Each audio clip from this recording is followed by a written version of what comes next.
ఒకప్పుడు మన పూర్వీకులు చెప్పిన జ్యోతిష్యం అది కేవలం ఆస్ట్రాలజీ మాత్రమే కాదు. ఆస్ట్రాలజీ ప్లస్ ఆస్ట్రానమీ అంటే నక్షత్రాల స్థితి, గ్రహాల గమనం, వాతావరణ మార్పులు ఇవన్నీ ఎన్నో ఏళ్ల పరిశీలన ద్వారా తెలుసుకొని జీవనానికి దారిదీపంగా చూపేవారు. కానీ ఇప్పుడు జ్యోతిష్యం అనే పదం కేవలం ఫలిత జ్యోతిష్యంగా పూర్తిగా వ్యాపారంగా మారిపోయింది. ఉదాహరణకు వీరబ్రహ్మేంద్ర స్వామి గారి కాలజ్ఞానంలో కొన్ని శ్లోకాలు మరియు భవిష్యత్తు సూచనలు ఇచ్చారు.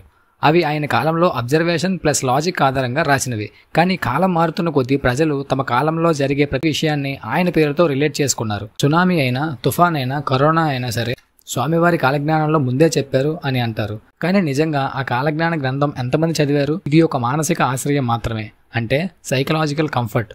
ప్రజలు ఫ్యూచర్ను తెలుసుకోవాలనే కోరికతో కొన్ని శ్లోకాలను తెలుసుకొని వాటిని వాళ్ళకి కన్వీనెంట్ గా మార్చేసుకున్నారు. వీరబ్రహ్మేంద్ర స్వామి వారు చాలా గొప్పవారు, ఎంతో ముందు చూపు కలిగిన వారు. కానీ ఇప్పుడు జ్యోతిష్యం అంటే జాతకాలు, ఫ్యాన్సీ రెమెడీస్, బిజినెస్ ట్రిక్స్ ఇవన్నీ మంచి వ్యాపారం అయ్యాయి. మనకు అర్థం కావాల్సిన విషయం ఏంటంటే ఇంత చెప్పిన లాజిక్స్ ఎవరు పట్టించుకోరు, మ్యాజిక్సే కావాలి అందరికి. అందుకే ఇండియాలో సైంటిస్టుల కన్నా బాబాలే ఫేమస్. వీరబ్రహ్మేంద్ర స్వామి గారి కంటే ముందే ఇలాంటి ప్రెడిక్షన్స్ ఒక వ్యక్తి అయితే చేశారు. ఆయన పేరు నోస్ట్రాడామస్.